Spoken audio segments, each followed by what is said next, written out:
Muy buenos días, sean todas bienvenidas y bienvenidos a este encuentro para que hablemos de diplomacia científica en nuestra región.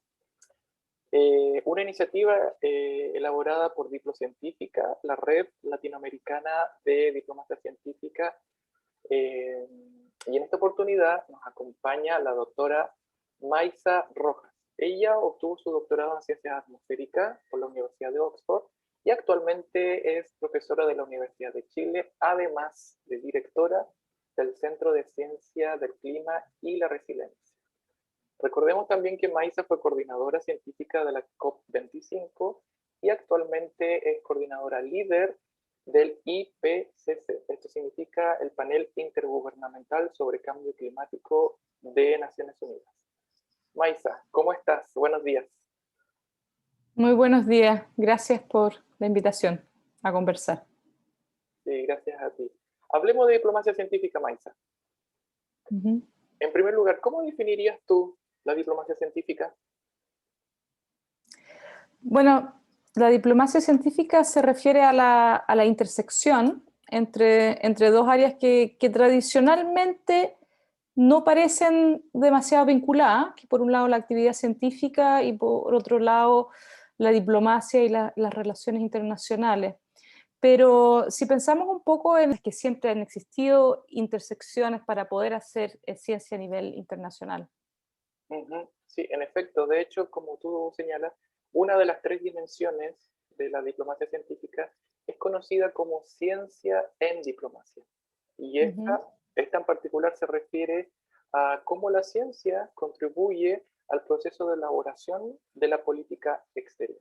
Entonces, por eso, en ese sentido, yo quería preguntarte acerca del IPCC, porque frecuentemente el IPCC es considerado como un caso de éxito Sí. de diplomacia científica, dado que provee evidencia científica que luego sirve para la toma de decisiones internacionales.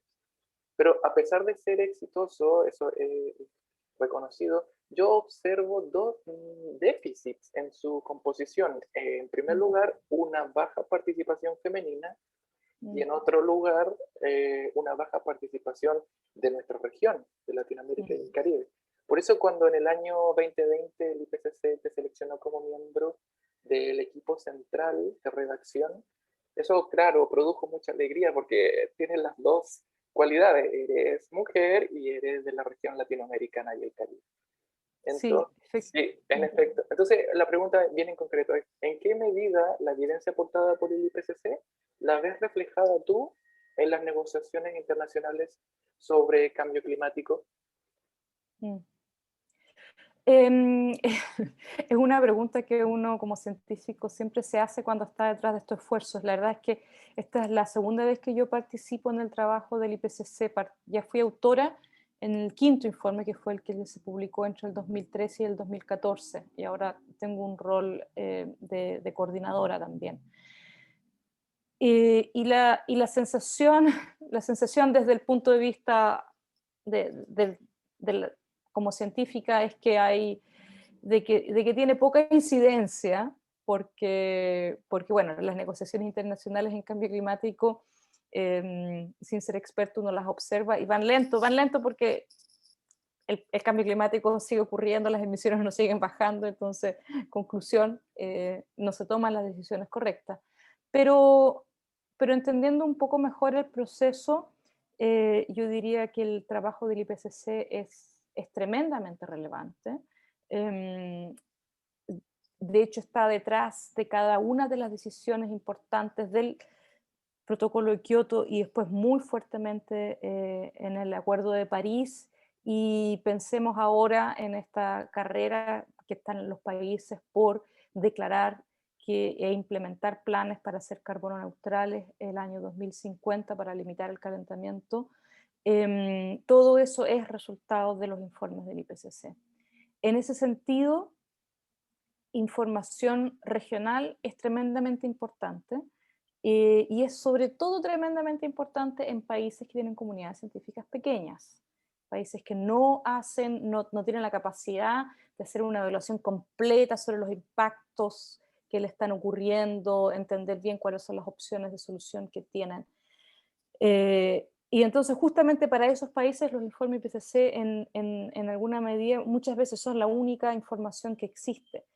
Entonces estamos como lamentablemente en una situación compleja en que somos los que más necesitamos información, tenemos menos y participamos menos también y por lo tanto podemos proveer menos información. Así que es tremendamente relevante de que nuestros países entiendan que tienen que postular a más científicos a participar eh, y, y eso la verdad las cosas que de hecho lo hace, el punto focal del IPCC está o en el Ministerio de Relaciones Exteriores o en el Ministerio de Medio Ambiente o de Ciencia cuando existe. Así que hay un trabajo de diplomacia, ahora que tú lo dices bien, muy relevante que se debe hacer con mayor, con mayor fuerza en nuestra región. En efecto, Maisa, como tú bien lo dices, y este círculo vicioso como que se sigue autoalimentando, puesto que luego los puntos en la agenda que se debaten en esas negociaciones son también parte de las grandes preocupaciones del norte global y las perspectivas endógenas de nuestra región a veces se dibujan en esas negociaciones o terminan en segundo plano, etcétera. Entonces, de ahí la importancia de que la comunidad científica latinoamericana y caribeña contribuya y participe en estos diálogos, en estas negociaciones, aportando evidencia y perspectivas endógenas. En ese mismo sentido, recuerdo cuando Chile asumió la presidencia de la COP25 allá en el 2019. Recuerdo que tú lideraste este comité científico que agrupó a más de 600 investigadoras e investigadores para apoyar la toma de decisiones y apoyar la presidencia de la COP. En ese sentido, Maisa, ¿qué logros rescatas tú de ese comité y también saber cómo esa iniciativa se proyecta para la siguiente COP, la COP26, que va a tomar lugar en Reino Unido? Sí. La verdad de las cosas es que la formación de este comité científico fue inédito. En ese momento yo creo que no lo teníamos tan claro, pero fue inédito y nosotros trabajamos en tres grandes ámbitos. Y de hecho, en un principio pensamos de que el mayor ámbito era justamente el internacional, de cómo nosotros proveíamos evidencia para la COP, para la negociación. Finalmente ese ámbito fue yo diría que el menos, no sé si menos relevante, pero donde sí hubo una participación y donde está el legado más importante fue en el ámbito nacional. Porque al mismo tiempo de que Chile toma la presidencia de la COP, hubo una cantidad muy importante de iniciativas que ocurrieron dentro de Chile. Se presentó el proyecto de ley marco de cambio climático, se actualizó la ANSC, se comenzó a trabajar en la estrategia climática de largo plazo y se empezaron a discutir un montón de planes también de adaptación y mitigación, etc. Así que hubo mucho movimiento nacional en respuesta de estos compromisos internacionales que tomamos y que para ser obviamente coherente tenían que ocurrir dentro del país. Y yo diría que ahí fue donde estuvo la mayor contribución del comité científico, directamente en la contribución nacionalmente determinada, la ANSC, que es el instrumento principal del Acuerdo de París, incluyendo, bueno, el compromiso de carbono neutralidad viene desde el presidente, pero cómo eso se tradujo dentro de la ANSC, ahí estamos muy orgullosos todos de que pudimos contribuir tan directamente. En esa definición. Sí. Y para el futuro, ¿cómo una vez que la COP25 traspase su presidencia a la COP26, sí. ¿Cómo ves este comité? ¿O cómo la iniciativa podría perdurar en el tiempo? Sí, bueno, lo primero ya ocurrió y es que el Comité Científico COP25 es un comité científico permanente al alero del Ministerio de Ciencia. De hecho, ya cambiamos de nombre, es Comité Científico Asesor en Cambio Climático. Y está considerado también en la ley marco. Así que una vez que tengamos la ley incluye un comité científico asesor justamente para apoyar los lineamientos en estos dos grandes instrumentos que es la NDC y la Estrategia Climática a Largo Plazo, que son los dos instrumentos internacionales dentro del Acuerdo de París que tiene que dar los lineamientos para toda la política nacional. Y con respecto a la continuidad, yo particularmente estoy muy, muy contenta. Ya el año 2019 nosotros iniciamos contacto con, con el comité científico que existe en el Reino Unido. Reino Unido tiene una ley de cambio climático que tiene ya un poco más de 10 años y dentro de esa ley existe un comité científico asesor, el Climate Change Committee, independiente que, que está justamente a cargo de la política nacional, de los presupuestos carbono y tienen que ir revisando cómo va avanzando UK y cuando UK toma el compromiso de carbono neutralidad también ellos son los que están a cargo de darle la evidencia científica de eso. Y entonces como UK tiene este comité tan instalado y que de alguna manera es un ejemplo para todos los otros países, nosotros hemos seguido trabajando y estamos de hecho organizando para mayo una reunión de comités científicos asesores en el mundo. Vamos a tener una primera reunión para compartir experiencias de cómo funcionan estos comités, porque la verdad las cosas es que hay una cantidad importante de países que tienen comités. Ahora, nuevamente, sobre todo en el mundo desarrollado, sobre todo en Europa, pero también hay ejemplos en otros países. Así que vamos a tener una reunión para compartir buenas prácticas y debería haber una segunda reunión en la COP26. Así es que el objetivo último es, si es que funciona, si es que se da, es crear como un network, una red de comités asesores independientes en cambio climático. Muy bien, sí, ahí con cada cual aportando su experiencia. Por último, para concluir nuestro encuentro, esta conversación, Maisa, ¿hay alguna recomendación que tú harías a quienes nos siguen, quienes siguen a Diplocientífica acerca de cómo hacer avanzar la diplomacia científica en nuestra región?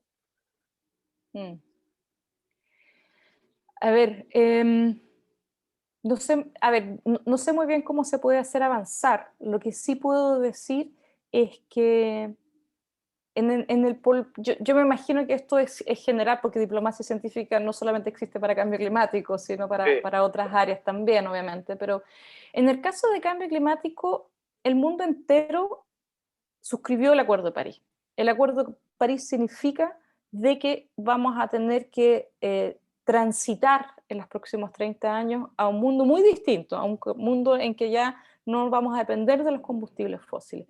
Esa es una transformación muy profunda que vamos a tener que realizar, implementar los países en los próximos 30 años.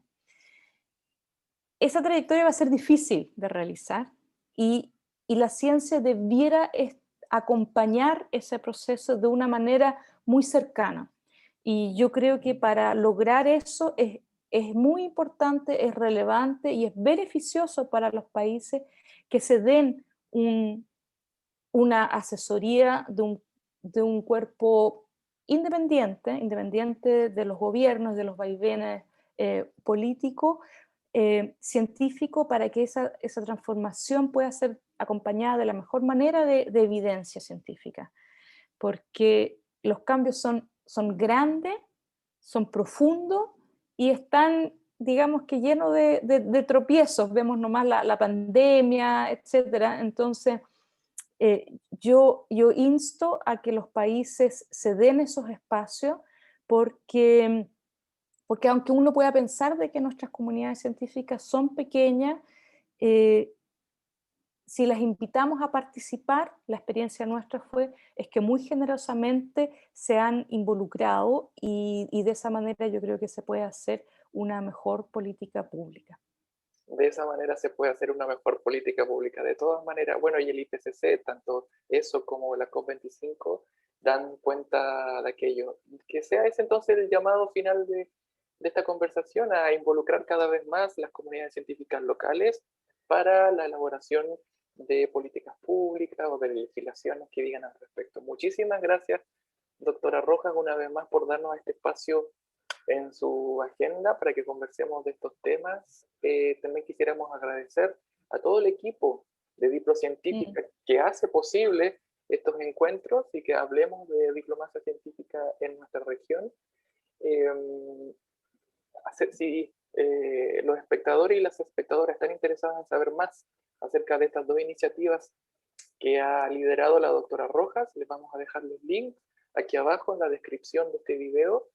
Y pues bien, si hay mayor interés en profundizar acerca de diplomacia científica desde una perspectiva latinoamericana del Caribe, les invitamos a que entren a nuestro sitio web www.diplomaciacientifica.org y también ahí a seguirnos por todos nuestros canales de redes sociales. Así que muchísimas gracias una vez más y esperemos vernos pronto, doctora Rojas.